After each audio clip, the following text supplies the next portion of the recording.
The final word.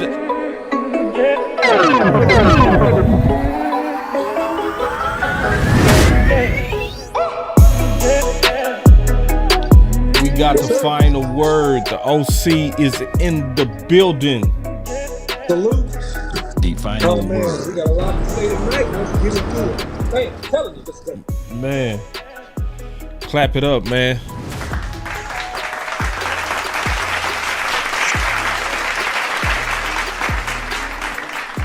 Boss they want to hear what you got to say today, buddy. Man, they came to the right place.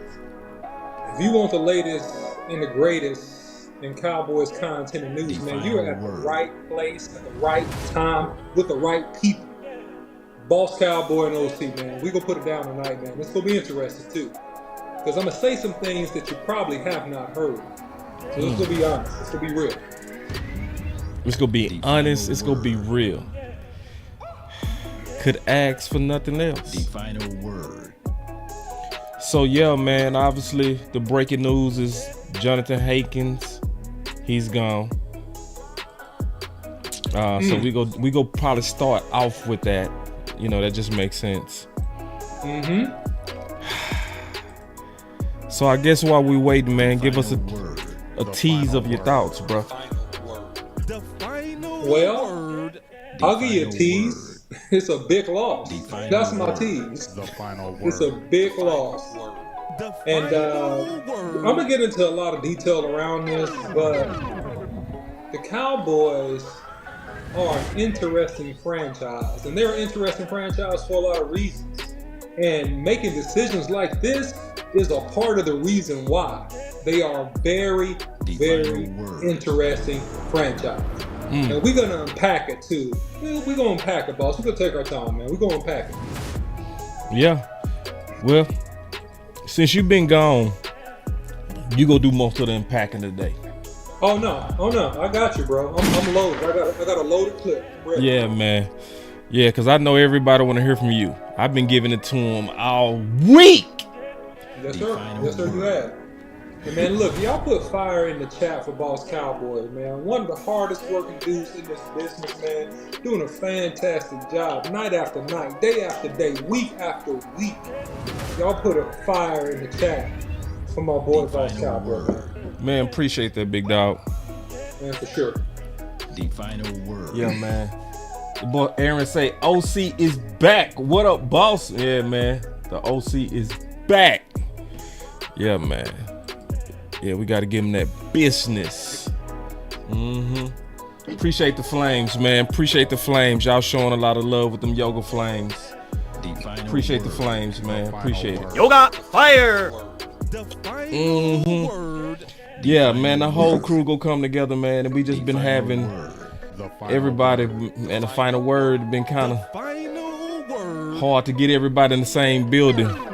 But we go get it. Especially as we get closer to the draft, man. So. Oh yeah. Y'all hang tight, man. Y'all know it's been spring break. People got life issues, stuff going on. So we people just like y'all. So we gonna put it together as much as we can. Yeah.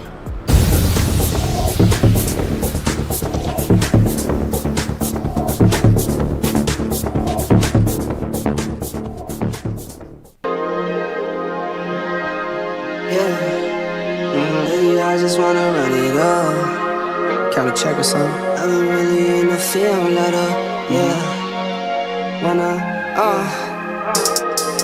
I've been really in the field, let her rush, I let her feel. Lately, I just wanna run it up. Don't need no deals, I make the deal. Have a ticket to a meal. Lately, I just wanna run it up. Yeah. Kinda check or something. Lately, I just wanna run it up. Count that too, count it up, count it up. Lately I just wanna run it up. Need them ones, I need them fives, need them tens, I need that change. To the safe, got blues inside. Greens and pinks, it's all the same. I still save and roll my change. Take some losses when I play, charge it to the game. I'm with L, yeah, I'm with T Black, I'm with Revan now. I'm with Bay, yeah, I'm with J, yeah, I'm with Chuck and now. Still the same, not switching sides, now it's about loyalty. You switch sides off for the bag, and that's worth more to me. I mix Nike with designer, I experiment. You just rock what's on the shelf and I'm not feeling it. Search for the one, but baby girl, it's nothing real as this. Can't trust a soul, I keep a hammer, call it too legit. I've been really in the field, love the rush, I love the feel. Lately I just wanna run it up. Run it up, Boss Cowboy. We gotta run it up. All right, man. OC, man, where you been, bro? Give us an update. Man, look, man, you know the backdrop, man. It's just been a lot of life going on, a lot of changes, and career, business, stuff like that, man. It's been having me off the mic, man. But I'm happy to be back. And look, man, we will give you much more content. I'll be dropping much more content surrounding the draft as we get closer to the draft and more free agency stuff in the weeks to come, man. So y'all hang tight, man, and follow your boy OC100, man, on X, all right? And stay locked here, man. We're going to give you the latest and the greatest in content and news, man. Y'all just bear with us, man, and show love when we in the building, man, because this is hard work. And that's why I wanted you guys to give a special salute and fire for Boss Cowboy and all the work he's doing. Because I'm telling you what, I mean, better him than me. It wouldn't be me. Y'all not getting me every day. You better appreciate the times I'm here, because I can't do it. Not at this point in life, but...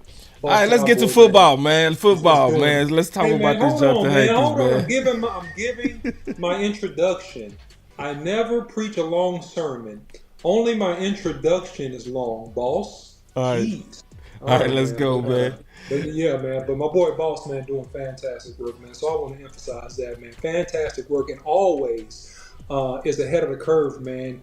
And putting out stuff, man, that we'll talk about a year later. Right, a year. So y'all say these videos too on your YouTube channel, man, because we'll talk about the same stuff a year from now.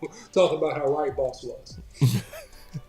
All right, but I know the people really want to get into this Hankins thing. Obviously, see, like I say, man, I'm gonna sit back. I got a lot to say, but I think it's just courteous that you kick it off. Yeah, man. So Jonathan Hankins, since he came over from the Raiders, really has been the anchor of this defensive line.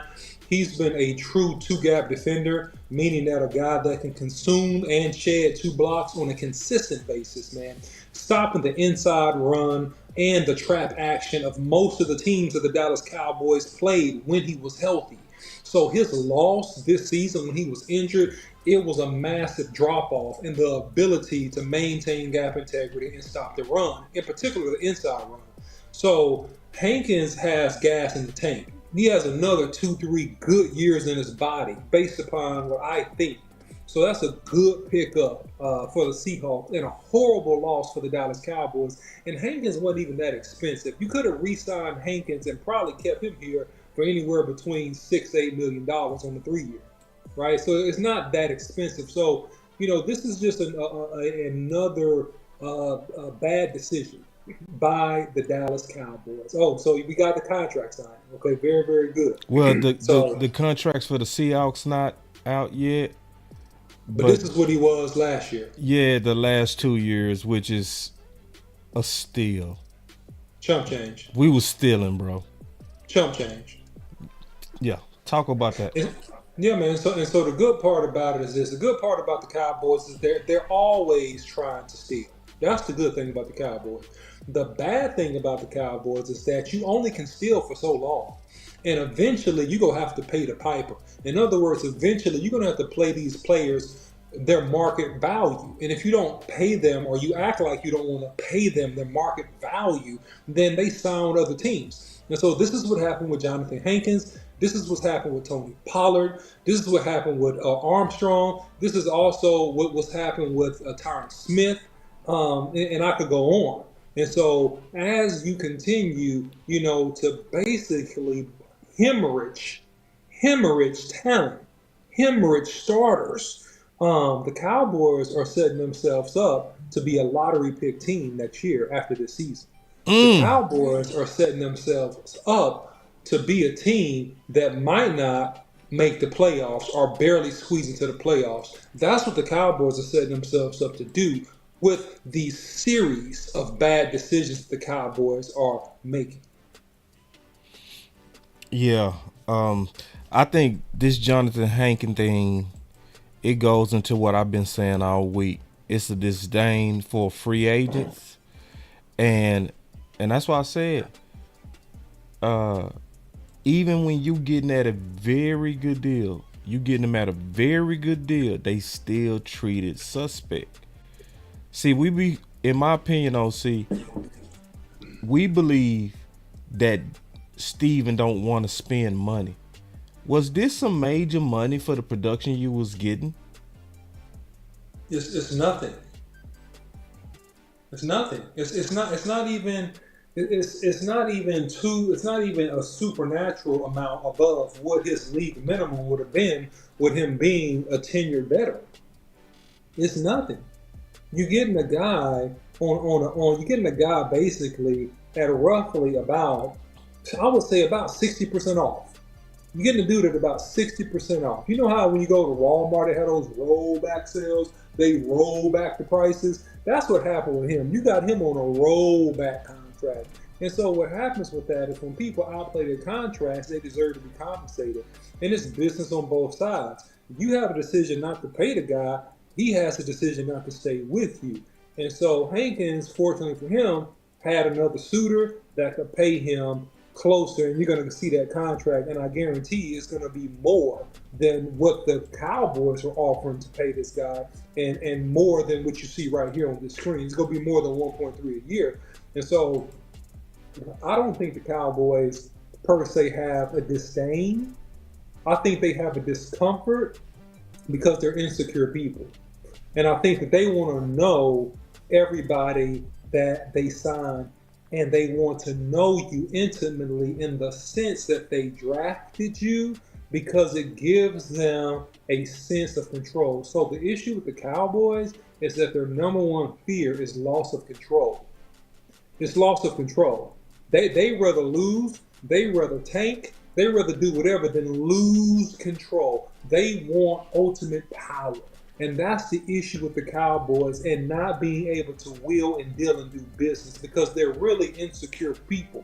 Insecure people have to have absolute power. And that's what the Cowboys are. And so that's why they don't re-sign people that are free agents. They don't bring in free agents that can really help this team. Why? Because as you've stated and we've stated a lot, it's not one of, quote unquote, our guys. It's not one of our selections. It's not one of the people that we brought in. So it's that insecurity that comes from the overwhelming feeling of wanting that control over every little minutia that really hurts the Cowboys in free agency, and also holding on to some of these free agents. That's my opinion. Yeah. Well, the next thing is obvious.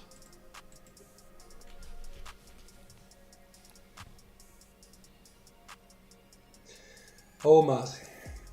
Oh, Mossy. Well, what can I say here, Boss Cowboy? What aspect of this do you want to talk on? I can go a variety of ways, by the way. I just put the picture on because it can go so many different ways. I just open it up and we can just take it piece by piece. Well, look, okay, first of all, Mozzie, and I'm going to say this. I never liked Mozzie at the bottom of the first round. I never liked it. The only Smith that I liked at the bottom of the first round was Tyler Smith. No offense to Mozzie. I didn't like him there. I didn't think that he should have been our first round pick, because defensive tackles take so long to mature. Yep. And we saw this. Me and Boss Cowboy talked about this. I think it was about 2 years ago now, about how long it takes a guy that's 21, 22 to get grown men strength. Yep. And to eat and to be on an NFL diet and to be in an NFL weight room and to get used to going against dudes that's 30. Yeah, you was angry. I remember draft night. You was real mad because. Go ahead. No, go ahead. You was talking. No, you go ahead. You go ahead, boss. I just remember, man. You was real mad because everybody wanted us to be positive last year, and we was saying that it was a futures draft, right? And you was the angriest out of the whole panel. You came in and you just lit into everybody. You said we was all soft. You said we was all soft, bro. You checked everybody in there. But Mozzie was one of those guys that it's not that he's not gonna eventually get there. It's like you said, me and you definitely believe he was that pick that you get when you're trying to win it all. That's a futures guy. It just is So Look, let me simplify this for those that may be listening and for those that really want to know my perspective. Not that you do, not that I'm important. What's going on? Who's that? Tuck? yeah, it's tough. What's going on? What's going on, Tuck, man? Great job too on the shows, bro, that you've been doing, man. Good job. Here's the deal, man. In my opinion, if I'm the GM, and I look at this as if I'm a coach or if I'm a GM, right? When we talk about these draft selections, if I have a team that's on the cusp of going to the NFC Championship and has the opportunity to compete for a Super Bowl, I'm not going to spend a first round pick on a developmental player. I'm not. No. My first pick, I want my first 2, possibly 3, at least 2 out of the first 3 to be able to come in and play and start. And I believe they can come in and start and contribute in a meaningful way year 1. Yeah. That's why I spent the pick. And so that's why I hated the pick. It's not that I don't like Mozzie. It's not that I don't think he could be a good run stopper, but they completely butchered him. And I don't know if it was Dan Quinn. I don't know if it was Aiden, the defensive line coach. I'm not sure who it was, but they just completely messed up this man's whole metabolism. I mean, you make this guy lose 40 pounds. Why? I really want to figure. It's all kind of theories on that. Give me some of the theories that you've heard, boss, because I'm interested to hear this. Why? So one of the theories is that it was him struggling with the pressure of the league, right? So I've heard that the most.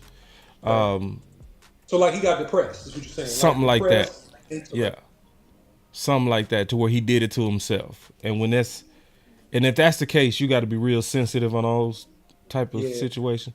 It's still business, but you still got to be sensitive. That's one of the theories. Number 2, the obvious theory we've all heard is that it was by design, right? Dan Quinn being experimental, right? You know, some guys lose. That one kind of looked like the one to me, because he wasn't the only one that was undersized. Tank was undersized too. You know what I mean? So, yeah, and then Dan Quinn had a lot of experiments going on the whole year, you know. I don't know how else to say this. That's the dumbest thing I've ever heard. If it's 2, that's the dumbest thing I've ever heard in my life. It is complete, utter blasphemy. It is completely and utter the worst judgment. You go take a dude that's not even a legitimate 6'4", that's wide like a brick house, and tell him lose 40 pounds. What we gonna do? Make you a 3-tech? We gonna make you Osa? You ain't Osa. It's so dumb. I'm gonna speak to number 2 mostly. It's so dumb, and somebody should have stopped this nonsense. Right? This is a theory. We got to be sensitive on this one. Okay. But look at this one. He said, listen to Big Hank podcast. Mozzie had some weight swings in college. I'm telling y'all, it's steroids. Now, okay, we've been around steroids. Yes, I've been around steroids. I've seen players on steroids. I have too. Many. We both know. Yeah. Yeah. Well, look, you I don't know if they look like steroids. Well, here's the thing with steroids, and I don't want to get too. See, I can go into the weeds on this. Go. Don't tell on yourself. I'm messing with you. No, I ain't never been. I know you ain't messing with it, man. I'm just messing. Yeah, I mean, I'm old. But we want to hear from you, bro. We want to hear from you on this. Look, man. Okay, I've seen a person. I won't name any names to protect the guilty. I've seen a person gain 40 pounds, of muscle in about 3 months. Okay? Yeah. Like mostly muscle. I've seen guys do it inappropriately and gain 25 pounds, mostly fat. I've seen guys over a period of a year gain about 60 to 70 pounds of mostly muscle. So at the end of the day, man, look, hey man, you can say steroids. There's something that's called diet and nutrition. And if you can take steroids, but if your diet, your nutrition, and your training is not on point, those steroids will only go help you to a certain point. That's why I hate when people say stuff like, look at those bodybuilders. If I was using steroids, I'll look like that. No, you wouldn't. No, you wouldn't. You still wouldn't look like that. You know why? Because you don't have the eating habits. You don't have a training regimen. You don't have a discipline. You still have to do certain things other than just take steroids. Steroids is not a cure-all, okay? And coming off of steroids doesn't make you automatically within 2-3 months lose 40 pounds. So if Clarence Hill tweeted that nobody told him to lose weight, that's good. So then we got going back to theory number one. If it's theory number one, and it's the stresses and the rigors of the NFL, then guess what? We're a professional organization. We're a professional football team. And my hope, and I don't know what the rub is on this, but my hope is that they got Mozzie the psychological counseling, the support that he needed, right? But even within that, right? Even within the psychological support counseling, right? You're an NFL athlete, and so the number one prerequisite, okay, and I'm going to talk about Boss Cowboy for a minute, okay, because this will help y'all understand the context. Okay, Boss Cowboy came out of Dallas Carter 100, maybe 50 pounds, maybe, something like that. Yeah, 155. Okay? Yeah, okay, I was pretty close. He's a dude that gained 35 pounds, over 35 pounds over the course of his college career. Yeah. And I was through heavy lifting and eating. And I've seen him gain weight, you know what I mean? And I'm talking about in college years, okay? So, bro, it's an element. It doesn't matter. You can take whatever. It's an element of training, and it's an element of that. If you're a football player, you eat, even with the psychological support, and I hope he got supported. So either way, if he didn't get support that he needed, shame on the Cowboys for that. That's your number one pick. You got to take care of him. If you're going to have a security detail go to clubs for people, you got to take care of the players' mental health, okay? That's a part of the business, okay? Because people do struggle mentally, and I'm sensitive to that if he has struggled mentally. But either way it went, it's a management issue with the Cowboys, and that's what I'm saying. I'm saying that it's a management issue. You don't leave a man by himself. You make sure the man is eating. He's still involved around the team, because even if he is struggling mentally, that's going to be one of the best things you can do for his mental health. So, you know, I'm befuddled. I'm baffled. But first, I don't like the pick. Two, I don't think, however it was, boss, if it was one, or if it was two, or if it was three, I don't believe the situation was managed well for that to happen and for him now to have to put on weight. And he can put on weight and power lift. He has time to do it. But it's still going to take him a little bit of time to put on the weight the right way. And, you know, unless you want to just go all body fat, right? You can do that pretty quick. But if you want to put on weight the right way, it's going to take him a little bit more time to do so. That's my thought. I say this, man. Just going back to Mozzie. The fact that the team wasn't finding him for losing weight, they some kind of way was in it. Yeah, you see what I'm saying? Because you're supposed to find him if he's getting out of his designed weight to play. Right?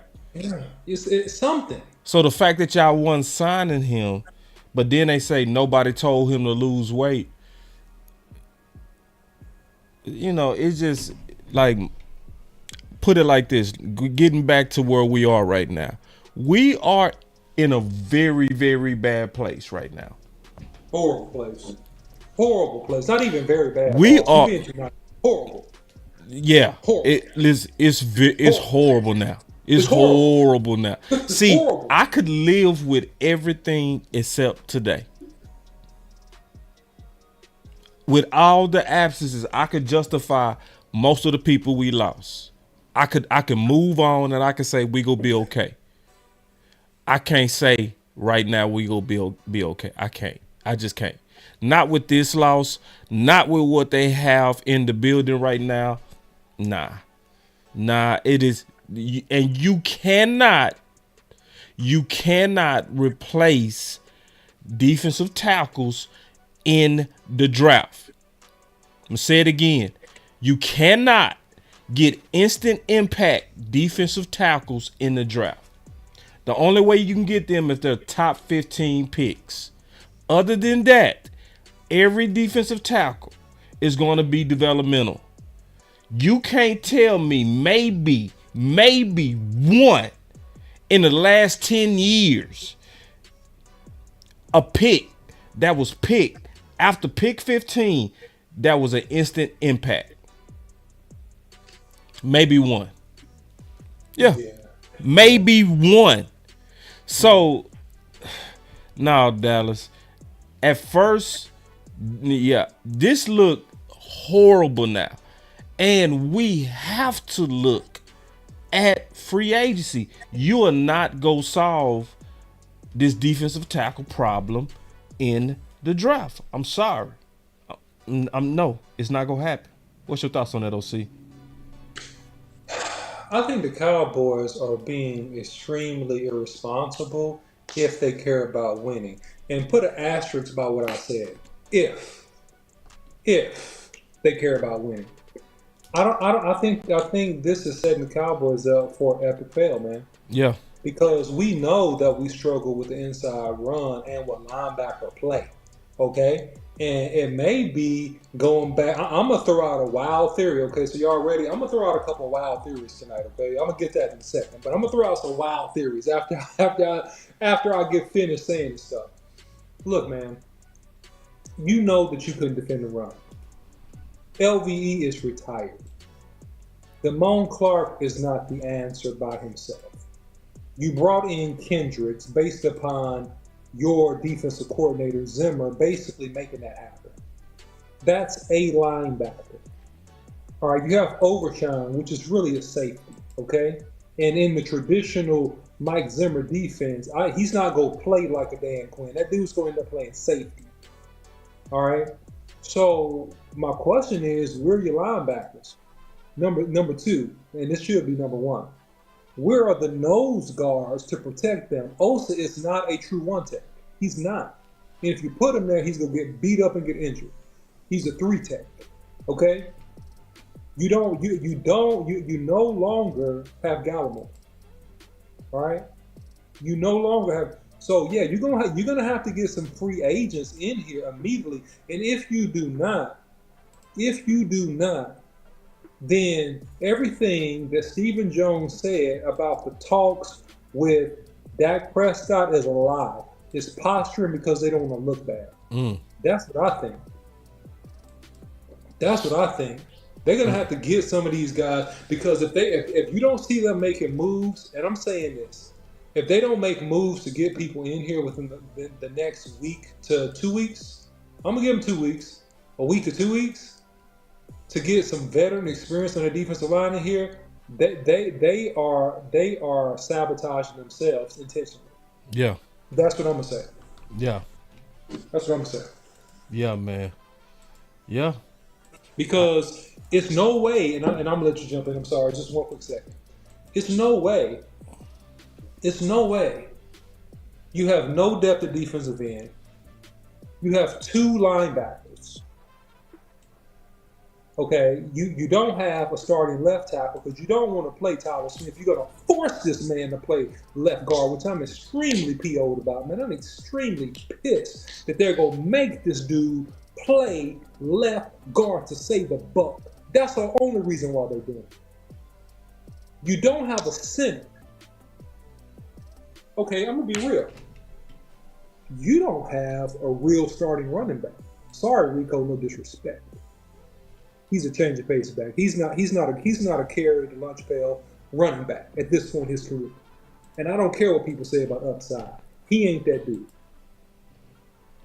So, I'm gonna tell you, man, the Cowboys are lying about the negotiation being okay with Dak Prescott. They're pissed, and they're gonna do everything they can to make the team bad so they can blame Dak. Okay?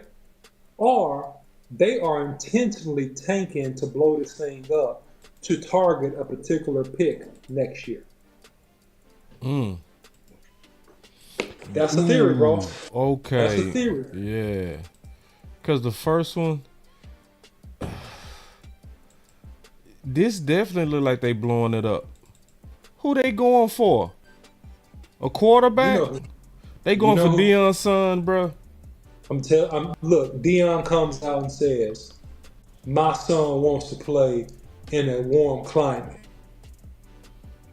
Shakur wants to play in a warm climate. This will be Jerry Jones's farewell riverboat rally, roll the dice. We got Deion. He's sentimental like that. You know he is. And Deion came in, we won the Super Bowl, changed the organization, got us back on top. You know the hype balls, you know the media circus that DFW will become if they done. It would be bananas balls. You know it. You know it will be bananas balls. Shador. It will be absolutely freaking nuts. It will be nuts. This is looking weird though. This is looking weird, bro. And I just said something weird to match the weirdness that we're seeing. This is weird. I can't say it, but weird. This movement, like, this look like you trying to get rid of Dak, bro. Now, let me go back to what you said, because you said something interesting. You said you don't think that they really trying to get it done with Dak. Because I disagree, but I want to hear you out, though. I think that if you don't see movement with certain deliverables, defense, because they're going to try to draft the offensive lineman. That's my opinion. They're going to try to draft the tackle. Okay? Yeah. It's my opinion. But defensive line balls, defensive end, first of all, you don't have enough draft picks. Number one. You ain't got enough draft picks to solve all your problems. So you have to have movement of free agency, and it can't just be the dude that has 6 games left in his body. You got to get somebody that got some type of gas in the tank. So if you don't see any movement with that, boss, they don't care about Dak. They're willing to sell it. Pay him his money, get him out of here, hope he does a horrible year or breaks his ankle again, and then they're going to move on, and they're going to target a high-profile draft pick to get everybody hyped, because that's the only thing they're going to have is the media machine. It's cotton candy, boss. It's a pastry dough with no meat on the inside, boss. It'll never get you full, man. It's a teaser. That's what's going on here. If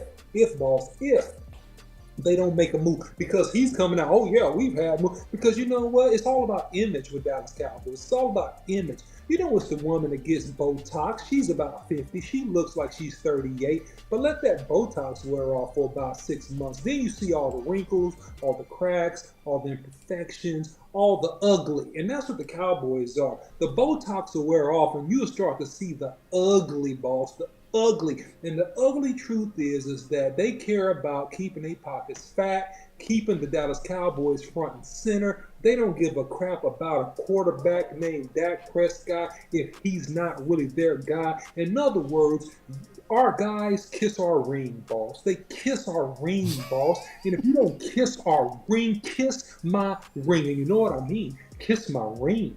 Kiss my ring. As a matter of fact, kiss it again, because it's twice as nice. And you gotta hang out. I gotta make sure I got you. And if you ain't like that with me, you ain't my guy. If you ain't in my office sitting on my lap, begging me for a lollipop, I'm telling you, you are not my guy. And I'm telling you, they're doing this because they are letting Dak know we're in control. We don't have to do nothing. We're not going to do nothing until you do something.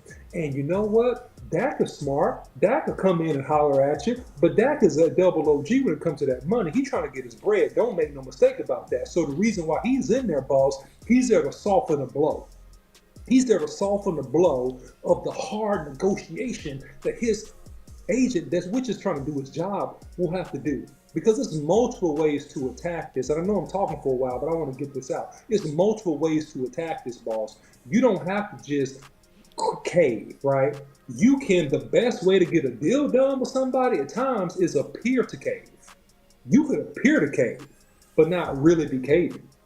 You could appear to play ball, and then on the back end, your agent does the dirty work and says, well, I mean, he still finished second in MVP voting, so we still have to get a contract done consummate to exceeding this guy with a guaranteed money of $200+ million, right? So at the end of the day, and I do believe that Tuck is right. And yeah, they're creating leverage with Dak by threatening to blow the team. Yeah, it's a threat. And here's the thing. Here's the thing. This is what I hope happens, boss. This is what I hope happens, boss. I hope I read it. I hope Dak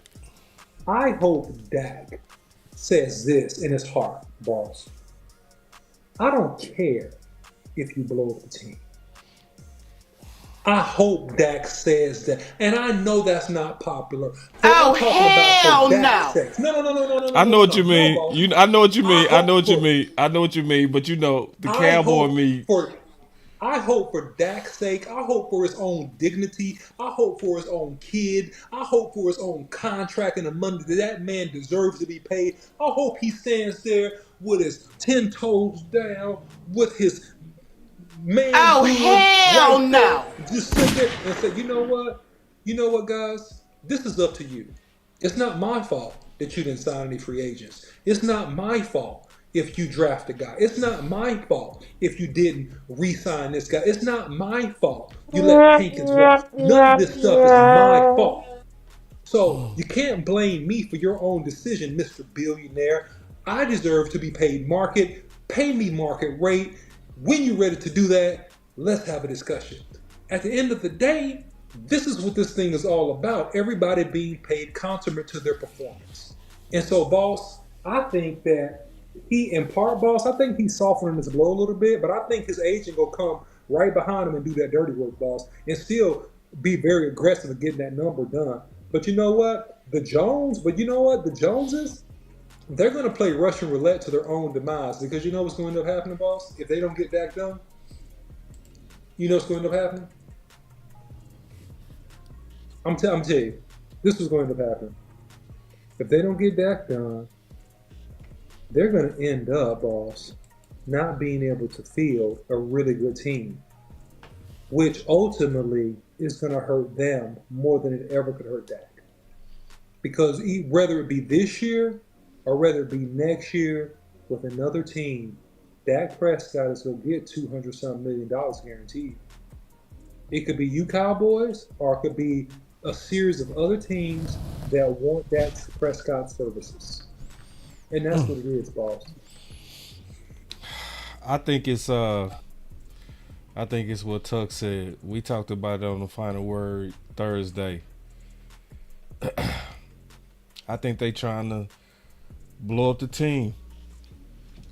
And I think they basically saying, hey man, we can't do nothing until we get you at the number. You see what I'm saying? We don't have the money. You see? Hold on real quick. Hold on. I gotta hit the sound effect on this. Hold on. Let me get my gun out. I know we needed Hankins, but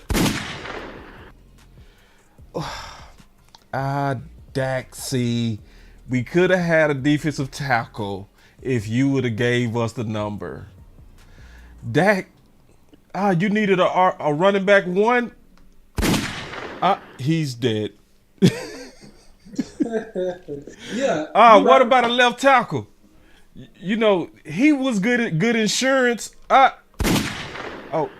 He's dead. Dak, you want a cave or not? Cause you ain't crazy like us. See, I know everybody didn't have a connection with Michael Gallup, but at least you did. He's dead too, Dak. Yeah, man. I mean, I know what they're doing, right? Like that's not news, right? This is the leverage and not signing players. That's not news. But what I'm saying is that I hope Dak's response. I hope his response is to have enough strength. I disagree, OC. I disagree, bro. I know you do. Go ahead. I'm gonna tell you why. Let's talk this out. Let's talk it out, boss. Let's talk it out. Sometimes, bro, when you're dealing with crazy people, when you dealing with the crazy baby mama, you don't shoot your kids.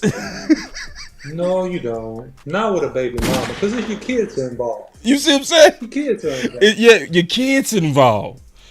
When you love this team and you see baby mama Stephen Jones and Jerry is willing to shoot your kids, you say, wait, hold on, wait. You're a man of the scriptures. Mm-hmm. Don't try to use it against me, though, boss, because I'm it's not against you. It's definitely not against you. But you remember the parable where it was two moms, and it was Solomon, and he was the king, right? And they was debating over who baby it was, right? Mm-hmm. And what did Solomon do to figure out who the real mama was? What did he say, OC? He said, bring me the baby. I'll cut the baby in half. And then the real mother said, no, give it to her. Yeah. Because the real mama did what she had to do, which was, I would take a loss of me not seeing my son, but at least he living. Sometimes, Dak, you can't let them blow up your whole legacy, man, over a couple of million. Listen, this is just me. And I feel you, OC. I know you a man of principle. I could the OC over shaking his head. Listen, man, he a man of principle. But man, you can't split the baby. I ain't gonna let y'all kill my dream of being the quarterback of this team just because y'all want to win a contract dispute. I'm gonna give you your little funky contract win.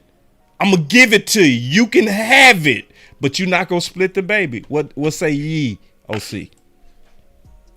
This is not about a baby. The only baby that Dak Prescott should be worried about is the baby he just had. That's the baby. That's the baby he got to worry about.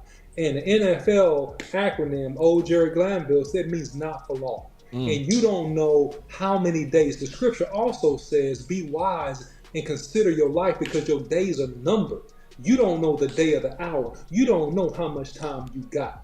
Dak thought I'm going to play until 12 years, 15 years. When Dak ankle and that bone popped out of his skin on that injury, Dak had many sleepless nights thinking about, is this the end? Can I come back from this? And that's the issue when you're playing professional football and the starting quarterback of any team. Your career could be over in one play.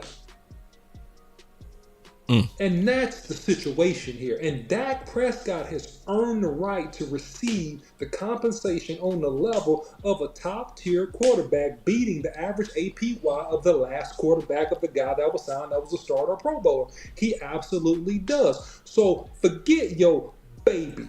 Because those guys that's on that team got to take care of their own babies. All right? And at the end of the day, if you don't want to pay me, guess what? I'm leaving because this is not a baby situation and this ain't no baby mama situation. The only baby mama he got to worry about is the woman that just had his kid, not these grown old 50 to 80-year-old men. He don't got to worry about that. These guys are billionaires. These guys are set. These guys have made eons of money. This is a man that's trying to solidify his financial future for his family and generations to come. And he has earned the right to receive compensation on the level of which he's played, which is an MVP level this last year, regardless of the bad game that he had in the playoffs. Regardless of that, he's earned the right. And it's just highway robbery for him to give them a discount and for them not to pay him and to threaten, I'm not going to give a good team around you because you won't give us this contract. Fine, don't give me a good team. I'm going to throw this ball and check it down to Ferguson. He's going to be a Pro Bowler this year because this dude's going to catch more yards than Kelsey for the Chiefs because I'm going to check it down to him every single time since I ain't got no left tackle. Oh, guess what I'm supposed to do? Oh, we go do some play action pass, Mike McCarthy, and I'm going to throw it up to CeeDee Lamb, and he's go head top these second and third DBs, and I'm still going to throw for 30-plus touchdowns, sucker. And I'm going to get out of here and get my guaranteed $200 million from somebody else that wants to pay me. And guess what you going to do? Guess what? We going to lose. We going to lose for sure because we ain't got no defensive end. We ain't got no defensive tackle. Guess what? We don't have a good offensive line. So we ain't got no good running backs right now. Guess what? We going to lose. We going to, you know, we might not even make the playoffs. But you know what I'm going to make sure I do? You know what I'm going to make sure I do? I'm going to throw for 4,030 touchdowns. That's what I'm going to do, Mr. Stephen Jones. That's what I'm going to do if you don't pay me. And guess what? All your ticket sales are going to go down. Everybody's going to say you're the dumpster trash can of the NFL, and that's going to hurt you and your money more than if you just had paid me what I was worth. And that's what I would do if I was him, because this is their decision. It's not his decision. It is their decision. The OC. There's no emotions, no friends, no loyalty. Straight business. Straight business. Put Screw them hashtag kids. straight business in the chat. Hashtag forget them kids. The OC said forget them kids. OC. There's no emotions, no The friends. OC said no loyalty. whatever, split Straight the baby. Straight business. Put hashtag straight I ain't business mad in at the the chat. OC. Man, the OC came, boy, we miss you, dog. We miss you, man. That boy came in reckless. Man, boss, look, man. Look, here's the real deal. Check it out. If you were working at said company, boss, and you've had experiences like this yourself, all right, and without me telling all your personal business, so have I, all right? I see you, CFT. Appreciate you, bro. Look, man, at the end of the day, if you have done a great job for your company, okay, and you know some guys that work for companies in the same industry, they do the same job you do, boss, okay? And those guys have not outperformed you, boss. And boss, you're performing on the same level of them. And these guys are getting 20% pay raises, okay? And your boss comes in and say, well, we got to spread the wealth. We got to give, you know, some of the money. Oh, hell no. So, you know, I know some of these other guys you're hurting, you know, they're getting 20% pay increases. We're going to stick to standard. We're going to give you a 3% pay increase. How you feel? Oh, hell no. As a matter of fact, just you want answers? 3% is not even covering inflation. 3% is not even covering inflation. You'd have to at least give me around 4.5, 5 to cover inflation. Okay? First of all, do you feel cheated in that scenario? Let me answer that question. Yes, you do. Do you feel slighted? Do you feel disrespected? Do you feel bad? Do you feel that this is unfair? Do you feel that this is not right? Absolutely, you do. And you know what? You will be right to feel that way because it absolutely is. And so now you have possible suitors. You have companies in the same industry that said, you know what, Boss Cowboy? We appreciate your sales. We appreciate your contacts. We appreciate your performance. Come to us. You know what? We believe in you so much. We'll give you a 30% pay increase. We'll guarantee your first 2 years' salary. Here's the question, boss, and I want you to answer this. Are you taking that job or are you staying to help the company that you were with? I am taking a job. Okay. Well, guess what? If they don't pay this man appropriately, that's exactly what's going to happen this coming year. That's exactly what's about to happen. Yeah. That's exactly what's about to happen. So real quick, before we get back to this content, we are being burned alive. 300 some people watching. 133 likes. I thought y'all liked the OC better than that. The OC been sitting here cooking. Law can't make it today. Big ain't came yet. So y'all been getting the OC solo all by yourself. And boss ain't been doing no talking. I've been just chilling. So the least y'all could do for the OC, man, bringing all this fire. Your cars.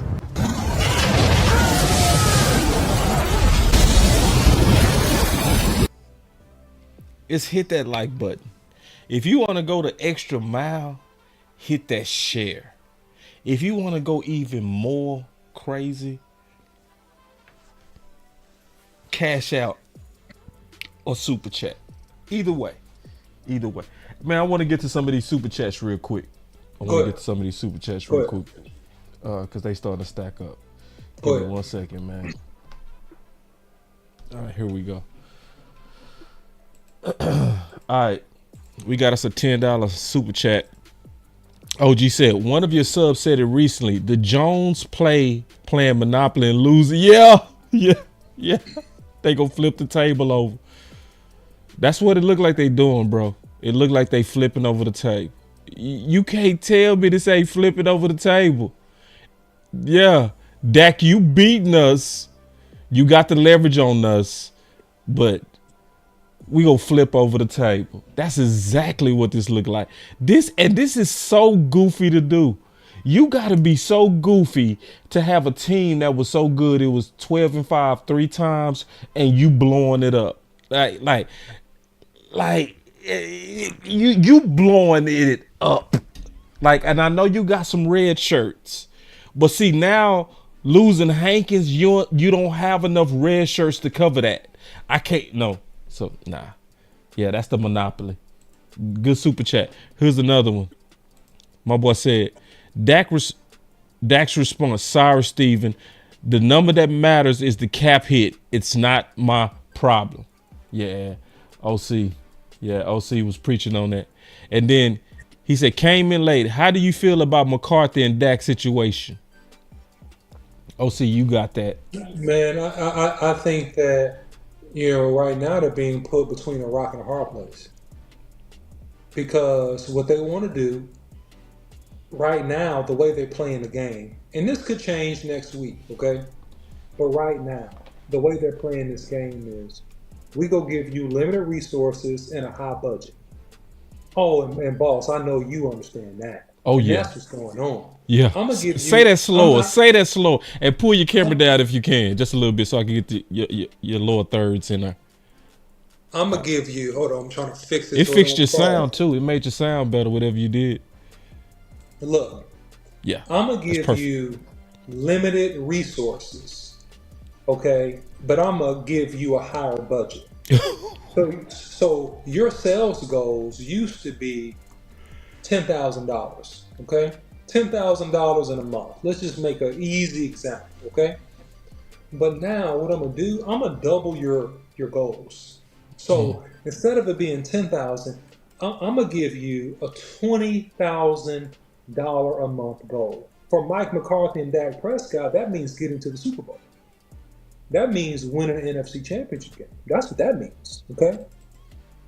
But then, that assistant you used to have that helped set up your calendar? We couldn't afford her. So you're gonna have to set up the calendar yourself. That reliable salesperson that you could count on for about $6,000 of your monthly budget, we're going to reassign him to another department. That's Jonathan Hankins. Those guys that you were developing these guys, you were getting them up to running. We need these guys to actually pay for somebody else in another department. So we're going to cut these guys. So that was Dorrance Armstrong, all right, and the other defensive end that went to the Redskins. All right, Fowler. Oh, Fowler. You know the guy that you had a really good rapport with. He had a death in the family. He's coming back. He's trying to get himself back up to snuff. And he was accounting for about $4,000 a month. We're getting rid of him. That was Michael Gallup. The old trusty guy that you could count on for a solid $2,000 a month, and he did it just every year, just Mr. Consistent. We getting rid of him too. That was Tyler Smith. That was Tyron Smith. So we're gonna take away how much we got rid of the alpha of the offensive line, and the guy that will fight anybody for his quarterback, run downfield for a loose ball. Yeah. Tyler. So, yeah. Exactly. So we're doubling your budget, but we're going to take away the resources that could make you successful. But we're not lowering our standards. So that's what I'm saying. Yeah. That's what the Cowboys are doing. And so what they're going to do, they're going to blame. I'm setting you up so you can be successful because really I want to fire you anyway. See, this is what upper management does to people. It's a slow fire. And people decide they want to fire you a long time ago before it normally happens, FYI. That's why it's probably good to have good relationships with the people that, manage you. Because most people, they decide they're going to fire you way before they do it. They just begin to put things in motion to be able to fire you. And that's what the Jones is doing to Mike McCarthy. If they don't change the situation in a hurry, that's what they're doing to Mike McCarthy, and that's what they're doing for Dak Prescott. Now they can't fire Dak Prescott, but what I can do is I can make you subject to damage. I can damage you. I can make you subject to loss. I can make you subject to not making enough money when you leave here. So I'm gonna make it hard as I possibly can for you to be successful, since you don't want to give me the discount that I want. Mm-hmm. That's what they're doing with Dak Prescott. Flipping over so I'm gonna the make table. it as hard as possible. So they're gonna say, well, Dak, he wasn't a solution, and then McCarthy, he just didn't get it done. He just didn't get it done. And he'll say with that country draw, he just didn't get it done. He just wasn't the guy. He just couldn't. He just didn't put this thing together. Yoga fire. That's what they're gonna do. That's what they're gonna do. Hey, remember I said we'll go as far as Dak take us, and how far did we go? Hey man, I said that last season. No. Wait. But see, you didn't mean it in malice. That's true. You didn't mean it in malice. You meant it in terms that's what of Jerry said. Jerry said it in a sneak this way. You didn't. I don't even know why you put yourself in that conversation, but go for it. No, go ahead, boss. You got it. No, you was talking about that country draw and I was having your back. I just jumped in a little bit. Yeah, but at the end of the day, that's what they're doing, because I know I want to take this thing another way, and at the end of the day, you're not one of our guys. Dak, you hadn't really kissed a ring. Dak, you don't hang out with us on the parties. Dak, you don't ever shoot golf with us. Dak, He's starting to hang out now, though. Yeah, because he's playing the game. He's smart. He's playing. It's too late. Is it too late? I don't think it's too late. It's almost too late. It's right there at too late. It's almost too late because see, he was playing it. He was playing it. I don't fool with y'all. I don't talk to y'all. Talk to my representative. I'm busy. See, now what they've been coming out saying, oh, they've been in collaborative talks. He at the table. And I think he caving, OC. I think he's caving. Well, we'll see when we see that final contract number. That's going to be the only way we know if he's caving, boss. It could be. You want to take a special wager? It could be. We can in a second. Okay. It could be a negotiation tactic, boss. I'm with you. You align with your enemy to get the deal done. It's a negotiation tactic, and this is what I think he's doing. I think it's brilliant in the sense that this thing is a negotiation tactic, because at the end of the day, we got good cops and bad cops. So he's being the good cop. You see, at first it was his agent. Who is it? Is it Todd Francis? I believe? Yeah, Todd Francis. His agent being the bad cop, and no interaction from Dak. And so now Dak is going to come in, and I do agree that he should stand 10 toes down and let his agent handle it. But because of the sensitivity of the situation, and I said situation, which is a situation that's about to get out of control, by the way, if you don't understand your box. So here's the deal. He's saying, I'm going to give you a little bit of leg. It's like that girl that don't like you, but she know that you a good man. See, she knows she done heard that you a good man. You take real good care of your ladies, boss. She heard, boss, you a nice man. You'll buy things for her, boss. You'll take out on a nice dinner, boss. You even help her out a little bit with her kids, boss. So you know what? She go flirt with you, boss. She go flirt with you. She go flirt with you. Give you some hope. Give you some hope, boss. Now she got this other man that she really like, you know what I mean, that she really getting with. But you, boss, she Man, gonna you she gonna give playing some this a hope. little bit too crazy, man. No. I gotta shoot Listen, back at this, bro. listen. Let me finish. No, you finessing it too much, bro. Cause I I'm see not where you go. finessing. You I'm over finessing it. I'm gonna I'm let you finish saying, though. I'm gonna let you finish. but I'm saying, boss, the only way to get the contract moving, if in fact the Joneses were not picking up the phone, was to at least have the appearance of playing ball and being team friendly. Because at the end of the day, it's not what you ask for, it's how you ask for it, boss. You know I'm with you. that. All right, so let And, me fight you back. come on, fight me back.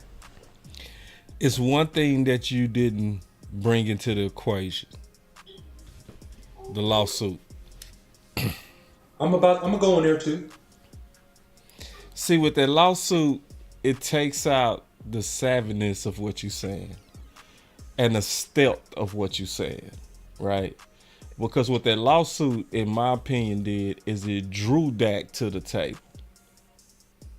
Where Dak could be tough at first and was the good cop and he was letting the bad cop do his job. Now you got to go sit and talk with them about this icky matter, okay? Mm-hmm. And it's their attorney that's also aiding you in this process. Do we know that? Yes, that's been public. Okay.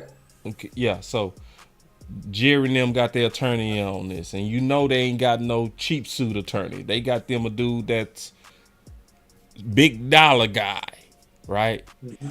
So if we go spend millions to get you out of this and to help you in this, what are you gonna do for us? You see what I'm saying? To where that's why I don't think it's as proactive from Dak as the case you just made. I think it's more reactive from Dak. You know what I mean? Where he's reacting, and because I'm reacting to this ick matter that I'm dealing with, and I'm dealing with your attorney, I'm also willing to work with you, and that's why I'm saying caving. You know what I mean? It's like, yeah. You see, so it's not even just the pressure of y'all getting ready to blow up the team and blowing it up in my face. It's also the pressure of I gotta talk to you about this ugly matter, and while we in here, let's talk about this too and get this out the way, which then giving them a little bit of leverage. You know? Yeah, boss. And you very well could be absolutely right. So let me go on record and say that, okay? Yeah. Let me say that. You could absolutely be right. However, the silver lining in this is that Dak Prescott actively filed a civil suit on this person before any accusations of sexual assault came out from her. That's a really good sign. Yeah. Because you don't file a civil suit versus somebody, all right, of extortion, if you don't believe you're completely innocent. Right. You don't do that. You try to settle and you non-disclose. That's what you do. Right. If it was something to where he felt that it could be anything come back on him, he's settling this thing as quiet as he possibly can, boss. With his own cash, as quiet as he possibly can. Yeah. So the fact that he had that lawsuit, look, man, I think that it brought into what it did was it bought the Cowboys time. Yeah. And it bought them time. Here it is. Here's the key word: justifiable time. To say, okay, we're trying to sort through the details of how this thing is going to go, and their attorney is in it for damage control and also to protect their interests, because I don't want to guarantee you X amount of dollars if it's any possible way that you could end up in jail or lose this case. It's basically what they're thinking, right? Which is absolutely a reasonable thought, okay? Absolutely a responsible thought. But my contention is that... So, hold on. How do you have that thought, OC, and not have a major contingency plan as well? And the contingency plan is this, and they're showing their contingency plan. If we don't get the number we want, you're going to play on this 1-year deal, and you're going to have limited resources. That's the contingency plan, and we're going to move on. That's their contingency plan, boss. It's that right there. You and Mike McCarthy are going to play on a wing and a prayer, and God bless you, and oh well, and we'll start over next year, and we'll be super aggressive, and we'll get all of our fan base back and excited after we go out here and lose all these football games. Yeah. This almost looked like they trying to prepare a team for Lance. I think that Lance is in the mix. He's in the mix based on how well he plays, and I'll go on record and say this super early, on how well he plays in the preseason. He's going to get a lot of tick. So if he looks great, they're going to be excited. They're going to hype him to the moon and hope Dak Prescott gets hurt. They're going to hype him to the moon. But if he doesn't play well, they're going to have their eye probably on a certain quarterback coming out of Colorado if Lance does not play well. So it's a lot riding on this for Dak Prescott and for Lance. Okay? So that's what I think. That's where this thing is going. So Dak is in there not just to say, okay, yeah, help me get out of this. Dak is in there to answer questions to say that, wait a second, you guys know me. I'm not a bad person. You know this is not my character, whatever such and such is saying. Dak is in there actually defending himself and trying to ease the tension, probably at the advice of his own agent, because he had to, because this woman puts out these allegations, wrong or right. When somebody puts out sexual assault allegations, you are almost guilty in the court of public opinion, even if you didn't do anything. And I don't know the truth in this matter, but I'm saying you're guilty in the court of public opinion, and it's a very bad, damaging stain, right? Stain on character for somebody to say something like that. Even for somebody to imply or say it, even if it didn't happen, okay? And so Dak has to do damage control and say, I'm not that person. And Tom Conner and his agent has to say, Todd Francis has to say, hey man, he's not that person. We still need to be at market. So it's a very sticky situation. And that's why I said Dak Prescott had to do this, not just in terms of help me get out of it, but in terms of character damage control, as a chance to still get top dollar. And that's the slight difference on where we are, Boss Cowboy. I still think they're aiming for top dollar. That's my opinion. So, OC, also, we ain't heard from you a while, and I said, man, we gonna make this all about you today. Because this is basically a show where we catching up with the OC. We catching up with the OC and his thoughts. So I'm more so asking questions, and with where we are in free agency right now, and this changes week by week, what do you think is going to happen in the draft in the first 2 picks? I think you're going offensive lineman. You're picking a guy that can play guard or tackle because they like position flex. Yep. They love position flex. But however, I would not be surprised if they drafted a center. Okay? I would not be surprised if they did that. I would not. I know, but I ain't heard that. I would not be surprised if they drafted a center. I would not be surprised. A straight up center. Well, okay, keep going. Yeah, so I think that more than likely they'll guard, hybrid tackle. I also think that they understand that they have depth issues, man, and I think that they end up going running back with the second pick. Yeah, they end up up going running back. Yeah, they end up going running back because that's the biggest need. I mean, Michael Gallup is a loss, but I mean, you got Carr. You got CD, you got Ferguson. Tolbert. I mean, you got Tolbert. I mean, you got guys there that can help you. Okay, you're gonna have to build some depth, let some people fight it out. But I think that if they do not, if they do not go, if they do, I was reading Jay Tuck. If they do not go running back, they're gonna go BPA. With that pick, it may end up being like a receiver. But I really think they're gonna go running back. Yeah. Man, all this is also unfair to the best fan base in the world. We just want to win football games. Yeah, and I'm with you. But when you're Alice in Wonderland, you're clicking your heels 3 times and you're hoping you end up back in Kansas. And that's what this fan base has to hope, dealing with the Dallas Cowboys and all of the minutia and malarkey that goes on, because the bottom line is that you got guys, it's not, let me say this, it's nothing worse than dealing with somebody who's trying to be good at something that's not their gift. It's nothing worse because they end up being frustrated, and then you end up being frustrated having to deal with them all the time. So Stephen Jones is a guy that's trying to that's fought his whole executive career of the Dallas Cowboys to try to be great at something that he's not really great at. To prove his worth. And that's the bad part. And it's exhausting to watch. To prove he's a great cap manager, he's not. To prove he's a great team manager, he's a real football guy, he's not. He's not. That's why you got to pay Will McClay so much, and you pray to the gods he don't leave, because you actually don't know if you have somebody that you trust that even deal with your crazy self. And so you spent your whole career trying to be good at something you are not good at. Budgeting, accounting, engineering, yeah, probably so. But football matters. Football matters.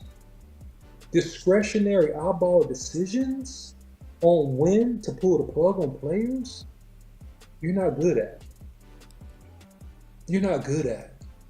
And it's hurt, and it's coming to a head, and it's hurt you, and it's gonna hurt you until you relinquish a level of control. You're the heir apparent, man. Give up some control. He need to give up some control. Yeah. Give up some control. He need to give up some of that control on coaching, and he need to give up some of that control on personnel. 100%. And then the Cowboys, the sky will be the limit. Give up control. The sky will be the limit. Yep. Give up control to qualified people who are better than you. Yeah. But you're so insecure. The ego is so large. It's not even ego. It's really insecurity that you can't give up and just say these guys are better than me. I own the team. Yes, I'm the VP of operations. Yes, I have my title. That's not going to change, right? That's not going to change. It's called bloodline. It's called being the lucky sperm. Like, bro, it's not going to change. But give it up to people who are better at doing what they do than you. And if you are, and one of the tenets, and I'm getting into life stuff, one of the tenets, man, of great companies is that CEOs, if they're really good, they're trying to replace themselves every 6 months. They're trying to find people that are better than them, because that's how the company grows. If nobody's better than you, you're stuck. Your company ain't going nowhere. Your team ain't going nowhere. And that's the problem with the Cowboys. This is why the Cowboys right now are stuck, because he don't have several people around him that he will give control to that's just better than him. Because he's not that good, and he's trying to prove he's good at something he's not good at. It's like people saying, The Voice. Ain't nobody told the boy you can't sing. You can't sing. You can't sing. Well, everybody wants to protect your feelings and tell you that you okay, you all right, you good, baby, keep working, keep working. No, you can't sing. You can't carry a note. You can't carry a tune. You can't sing. Let your sister sing. Your sister is good. Your sister can really sing. And this is what's going on with this thing. The OC. There's no emotions, no friends, no loyalty. Straight business. Straight business. Put hashtag straight business in the chat.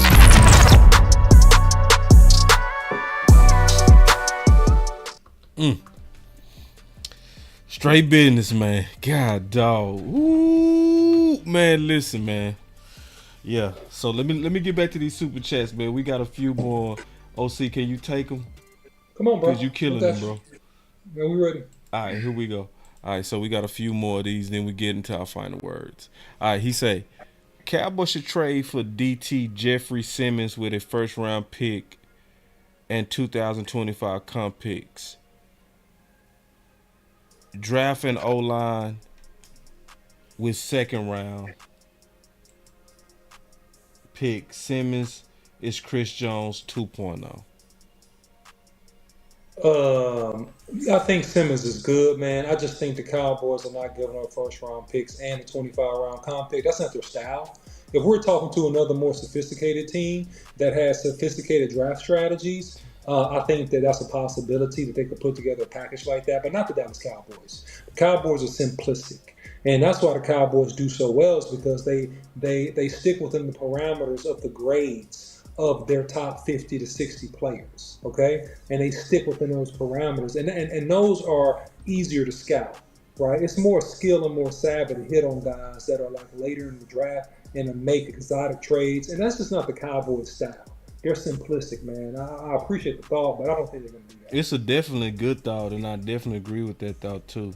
Because I've been saying this too, man. You cannot get no DT out the draft. That's why Hankins is the worst loss out of all of them. All of them. Out of everybody on this list, the worst one is Hankins. Because now you got to go where you don't like to go. Free agency. Because if they try to sell us that any one of these draft picks, you're one that's going to be the answer, that is wee-woo. That is a straight-up lie. Oh, you see this guy? See this guy? Number one bullshit guy. He do the wee-woo, wee-woo. It's all fake news. It's phony stuff. It didn't happen. So I'm more so interested, OC, on how they go actually answer. Because they got to go right back into that free agency market and get something. They got to. You got to replace Hankins. And I'm not hearing nothing about no draft doing it. Nothing. No. They got to, bro. And that's the question. To see who they pick. To see what they do. And this is why I'm giving them a 2-week call. Because you got to be aggressive. Like, you got to go get somebody that can come in here and really help, man, within 2 weeks. Because the good players get gone, man. They get gone. Yeah, they gone. You know? They go get gone. They get gone quick. They get signed. That's what I'm saying. And yeah, losing Hankins feel like a punch in the gut. Yeah, absolutely. To the gut of the defense too. You know what I mean? Big runs up the middle. Oh, ripping off big runs up the middle. That's what you heard. That's what you heard when Hankins. Oh, another run. They're gashing the Cowboys. That's what you heard. Didn't you, boss? Tell me I'm lying. That's what you heard. Yeah. That's what you heard. Yeah, man. So, OC, man, is there anything else, bro? Because it's been so wild since we talked to you, bro. It's been moving. Like, is it any one of these moves that or anything that's just been on your heart that we have no idea is coming? Man, look, you know, the thing that you guys already have a strong sense of that I despise is not moving Tyler Smith back out to left tackle. I salute all that Tyron Smith has done. And here's something that you may be surprised that I'll say. I think it's dumb that they didn't resign him. Because when you look at his contract and all the incentives, they could have got T. Smith done for $10 to $12 million on a one-year deal, and they didn't want to do it. They didn't want to do it. And wouldn't that mean that they likely looking at the depth of this draft class, though? They are 100%. They believe we can replace you and get younger. And I agree with that sentiment, okay? But however, if you could squeeze on a one-year cheap deal, that's not a bad pick. But the biggest travesty is the developmental chasm that they're putting Tyler Smith in. And if you're really serious about being able to run a football, move T. Smith, now Tyler Smith, out to left tackle and draft a guard/tackle. I don't think Hassan Richards is going to be ready. I'm going to go on record. I don't think he's going to be ready to start. Even year two? I don't think he's going to be ready, boss. I think what about TJ Bass? TJ Bass is a guard. He's a guard. That's what I'm saying. He's going with your plan. You said move Tyler to left tackle, then TJ, that's your guard. Yeah, and if you do that, drafting a center makes a lot of sense, or drafting a center / guard, getting ready for what you should do and let going of Zach Martin after the season. That's if you was responsible and you was really worried about like building your team and keeping your team strong and not having, like good old boys theories, right? You will move on from Zach Martin after this next year because the wheels are starting to fall off. Well, Sue, like you sound like you talking about my boy. Hey man, Graham Barton is a good guard. He'll be an okay tackle because he's technically sound. But I love him at guard just because he's a great drop blocker. He's a good finisher. He plays with good hands. He plays with good leverage. He plays with good effort. Like everything about his game, but he's not as fluid in space. He plays center too. Our center, absolutely. Guard our center, absolutely. He will be really good guard center. I mean, I think that he's a guy. The thing that I like about him, he's a football player. He ain't just like a test guy. He's a true blue football player. And so you have a lot of athletes in the draft. You have a lot of guys that have talent, right? And you have a lot of guys that this guy's a strong guy, or this guy runs well, or this guy can jump. You have guys like that. And then you have football players. And so when you see Graham Barton is a football player. And if you ain't watched they starting to mock him to us now too. We starting to get PFF mocked him to us today. Yeah, he's a football player, man, and he'll come in on the interior, and he's a plug and play. He's a plug and play dude. I've done work on him. We'll get more into my draft, my O-line pick stuff later, but he's a plug and play dude on the inside. He's a plug and play. Yep, plug and play. I'm glad to see that it's growing. I'm glad to see. Yeah, that's what I'm excited to see what happens with that, man. So that's your hot button, and we go dig more into that OC. We definitely go dig into that. Yeah, we go dig. Yeah, we go spend some more time on that. Yeah, and so also, man, just because I'm trying to get everybody caught up in everything that you might have missed. We had talks last week on the draft show, where we dealt with running back. Like, what's your thoughts on the running backs, especially with the absence of what happened? This is my last question before we get to final words. But what's your thoughts on the running backs and one of these young running backs? 'Cause I know you could have been a part of this, couldn't make that show, but we want to get your thoughts on that real quick. So you asked me what in particular? You asked me like the running backs in the drafts, yeah, because free agency for the most part been wiped out. Yeah, man. I mean, look. I mean, I'm probably go along with some of y'all on this. Man, I just tell you, a guy that I really, really like. I like the way he runs. I think that he's a guy that is one of those guys that can come in and be a 3-down guy. Trey Benson. Yeah. I think Trey Benson out of FSU, man. And he's a Tuck guy. gonna love that. You know what I mean? And Trey was loud last week on the draft show. Trey was probably one of the bigger people we was discussing. Go ahead, though. I didn't mean to cut you off. Yeah, man. Yeah, no, you good, man. So I think also, Tennessee back is not bad as well. Jalen Wright. Yeah. Jalen Wright is a really good athlete, right? He's a good athlete. He has, in my opinion, I think the reason why I like him is because, and I'm going back in my mind, I'm kind of thinking about the guys I looked at. He's a good gap and zone guy. Yeah. He's a good he's a good gap and zone runner, and I think that fits the Cowboys, especially where the Cowboys would go, because we hadn't been overwhelming at the point of attack. We hadn't been like road grading dudes really since like 2017. You know what I'm saying? Like just really like blowing dudes off the ball unless we go into overload. So I think because of his skill set of running like gaps and zone schemes, I like him for the Cowboys in particular because he has that talent, which is why I would say that guy, and I'm giving some more detail. So those are two guys that I like, Boss Cowboy. I think you could go athletic, you can go scat backs, but I think that those two guys fit the mold. Obviously, some guys are going to be gone. You're not going to have the Texas running back there. He's not going to be there by the time you get down to where the Cowboys can pick. Some people say Mims is a no-brainer if he's there. Mims is a good back, no doubt about it, has some good tools. I'm not opposed to him. I really think, in general, Boss, if you can get, I would say, top 6 to top 7 rated backs, I think you're probably in good shape.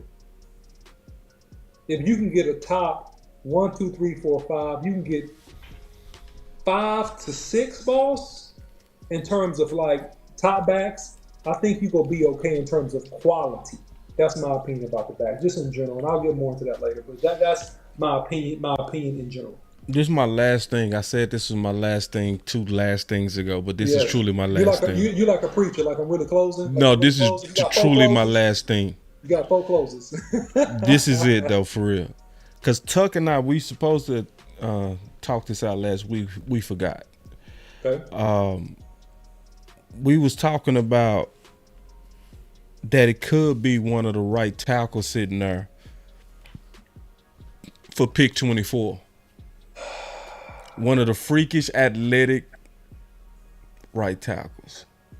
Man, look, dude, you got to me, and I'm gonna just say first round talent, but wrong side.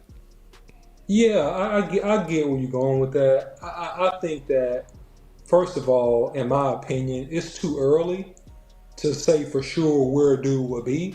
I think you got to kind of get more into April.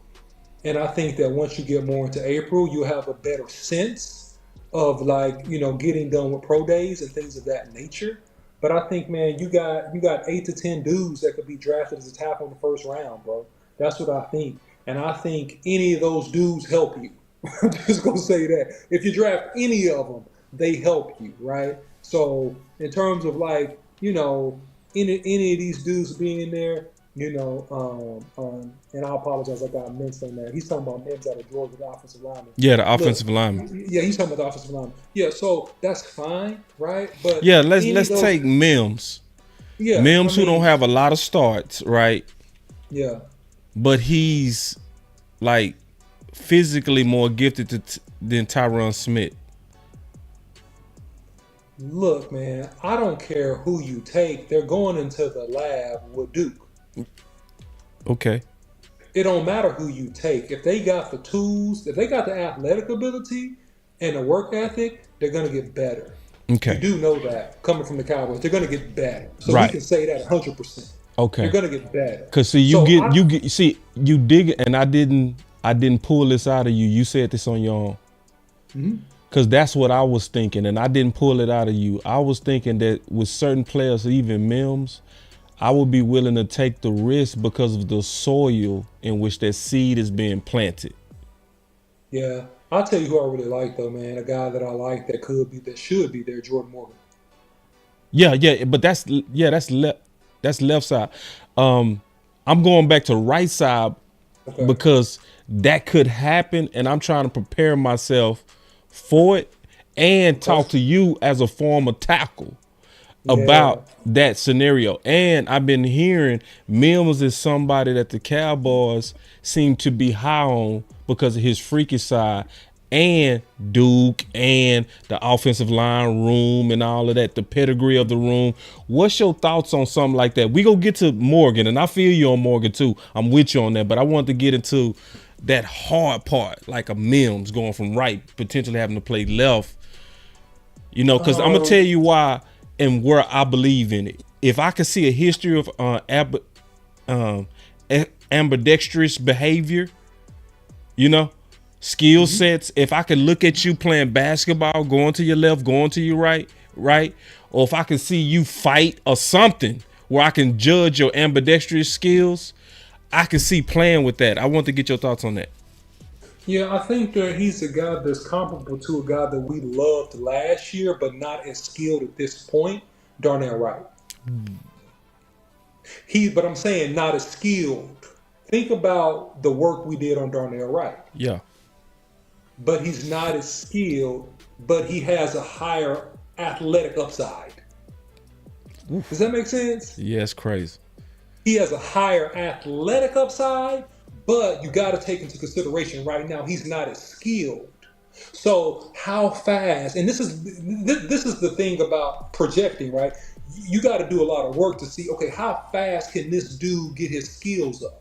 How fast can this dude do different sets? How fast can this guy carry his hands and punch a certain way? How fast can this guy get used to pinning and pulling? How fast can this guy get used to trap blocking? How fast can this guy get used to inside Let me zone, ask you a question outside zone? then, just pausing. Yeah. Because I remember you did a great job when and I could pull the tape on this. I could pull it right now. You was one of the first people breaking down how Tyler Smith technically was failed. You remember you said that? You said the Tulsa coach failed him because you was talking about how his hands was outside a lot. And I was looking at it. I went back and looked at his tape. I said, the OC was right. Hands was wide. But he was just mauling boys. He was a project, right? And they molded him quick. Going back to what you said right there. How fast can they get this dude ready in the Dallas Cowboys environment? That's what I'm asking you. In the Dallas Cowboys environment, if he's here, they can get him ready. They can get him ready to start in about 3 or 4 months. Can they get him ready to be very good in that length of time? That depends on him and his mental. And I got to do some more digging, which is why I like to do these things when we get close to April. But it gives me enough time to dig and to get into the psychology of it. Because it's not just, okay, so physically, let me just get this out of the way. Physically, the dude has all the tools. He's massive. He's explosive. He has great lateral movement. The dude mauls people, dude. He's like explosive off the ball like a tight end or something. The dude he hinges. The dude is flexible, dude. The dude, he excels in pass pro. Look, man, the dude is a great athlete, and I see why anybody would like him. But I think that how well he adapts to dudes that can fight him back. Because that's the thing, right? Like, how fast do you adapt to dudes that are equal or better athletes to you? The dudes that you can't completely dominate because you did that at the college level. And real quick, you factoring in Duke, right? I'm factoring in Duke. Okay. How well do you adapt to the pressure of dudes that are just as athletic and highly skilled as you? That's the question that you gotta kind of flush out in the next month and flush out if you draft this dude. Duke could get him ready to play. Duke could have him sound enough and ready to rock. Like, do his job, get through a game, right? But getting through a game and dominating the game and being great in the game, that's different. But Duke could have him ready to play. The other part, I'm not 100% sure about yet. I think the dude has all the upside physical tools in the world, like I just told you. I think he's similar to Darnell Wright, but he doesn't have a technical skill, but he has more physical upside than Darnell Wright. That's my initial. I'm gonna do some more work and we'll talk about it. But that's where I am with him right now. My boy, he say the light-skinned Black Panther, man. The light-skinned Black Panther is back. Salute. Hey, and it felt good to sit back and just ask questions this time, man. It's been a long time, man. Yeah, good to just hear from the OC. Sometimes you got to sit back and let greatness just talk. So obviously now we got to get into our final words. I'm gonna kick it off. First of all, y'all gonna be seeing more and more of the OC. I'm excited about that. OC, like he say, man, life takes over, but that's good. Like when you got a team, right, we can carry it. Like if I'm gone, the other guys step up. When he gone, I step up. That type of thing, So I'm just glad to have you back as a final word. Look forward to getting more of your content as we get closer to the draft. So I'm disappointed so far at the loss of Hankins, but I think you're looking at it right, OC. We still got time, but this is something they have to answer. This was a gut punch. I could handle everything so far. Like, so far, I was like, I think we can get through it. But, nah, you can't sell me that you go put them ugly shoes on a good outfit. No. We need you to go get some shoes out of free agency. I'm not trusting no draft as an answer to this gap that we now have. That's my final word. Yeah, man, I think that the Dallas Cowboys are putting themselves in a difficult situation. that it's going to be very hard for them to dig themselves out of with the draft and free agency. I think unless the Cowboys spend money and become aggressive before the draft, the Cowboys may very well struggle this season, and it could be by their own design. So you guys put your seatbelts on and get your popcorn ready, because regardless of whatever happens, good, bad, or indifferent, it will be interesting. I promise you that, man. So that's my final word, man. Also, if you haven't followed Boss Cowboy Sports, man, what in the world are you waiting for, man? Follow Boss Cowboy Sports on YouTube, Instagram, Facebook, and Twitter. You can follow me, the OC100, on Twitter or now X. Follow Boss Cowboy Sports. Also follow All Nation, Big Game James, J Tug, rest of the guys in the panel that come on as well. DMV, Rome. DMV, follow Rome, CFT. Football, man, and follow this channel, man. Follow everybody. So appreciate the support, guys, man, and that's my time.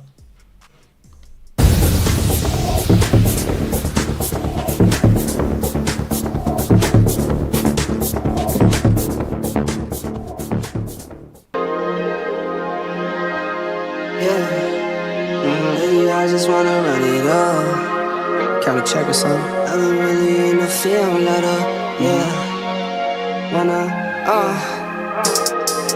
I've been really in the field, let her rush, I let her feel. Lately I just wanna run it up. Don't need no deals, I make the deal. Half a ticket to a meal. Lately I just wanna run it up.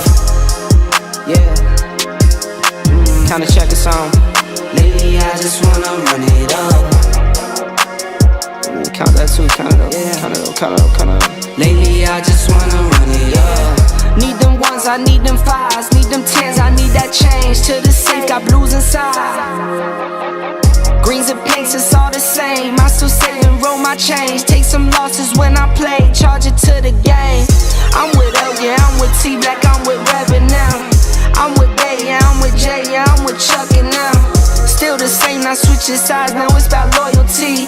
You switch sides off for the bag, and that's worth more to me. I mix Nike with designer, I experiment. You just rock what's on the shelf, and I'm not feeling it. Search for the one, but baby girl, it's nothing real as this. Can't trust a soul, I keep a hammer, call it too legit.